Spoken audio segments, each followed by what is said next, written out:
শেষ পর্যন্ত কি এশিয়ার এই পরাশক্তি দেশের হাত ধরেই ফিলিস্তিনে আসবে স্বাধীনতা, বন্ধ হবে হত্যাযজ্ঞ, থামবে ইসরায়েল? আরব বিশ্বের নেতাদের সাথে নিয়ে এবার ফিলিস্তিনের পাশে জোরালোভাবে দাঁড়ালো এশিয়ার পরাশক্তি চীন। আর এরপরই এমন আশা বিশ্ববাসীর মনে জাগতে শুরু করেছে। শুধু গাজায় হত্যাযজ্ঞ বন্ধ আর যুদ্ধবিরতি কার্যকর নয়, স্বাধীন সার্বভৌম ফিলিস্তিন রাষ্ট্র প্রতিষ্ঠা করতে হবে সাফ জানিয়ে দিয়েছেন চীনের প্রেসিডেন্ট শি জিনপিং। প্রতিশ্রুতি দিলেন জাতিসংঘে ফিলিস্তিনের পূর্ণ সদস্যপদ পেতে সব ধরনের সহায়তা দেওয়া হবে।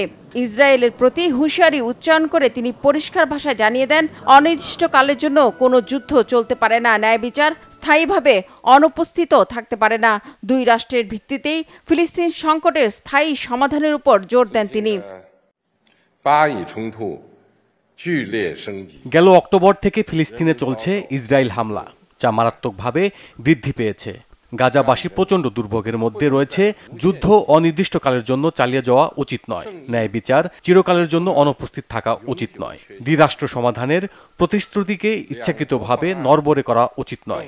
চীন দৃঢ়ভাবে একটি স্বাধীন ফিলিস্তিন রাষ্ট্র প্রতিষ্ঠাকে সমর্থন করে। পূর্ব জেরুজালেমকে রাজধানী ধরে 1967 সালের সীমানার ভিত্তিতে পূর্ণ সার্বভৌমত্ব রাষ্ট্র হিসেবে ফিলিস্তিনকে গঠন করতে হবে।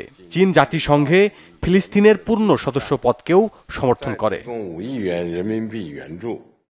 বেজিংয়ে আরব নেতাদের সাথে নিয়ে ফিলিস্তিনের শান্তি ও স্থিতিশীলতা প্রতিষ্ঠার প্রতিশ্রুতিও দেন চীনের প্রেসিডেন্ট। একই সাথে গাজায় মানবিক সহায়তা হিসেবে আরও প্রায় 6.80 কোটি মার্কিন ডলারের খাদ্য সহায়তা পাঠানোর পাশাপাশি যুদ্ধ বিধ্বস্ত গাজা পুনর্গঠনের ঘোষণা দেন চীনের প্রেসিডেন্ট। আরব বিশ্বের সাথে চীনের এই সুসম্পর্ককে একটি ঐতিহাসিক মুহূর্ত হিসেবে উল্লেখ করেছেন তিনি।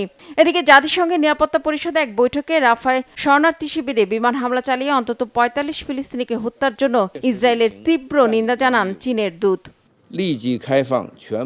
রিফাত জামান, বাংলাভিশন নিউজ ডেস্ক।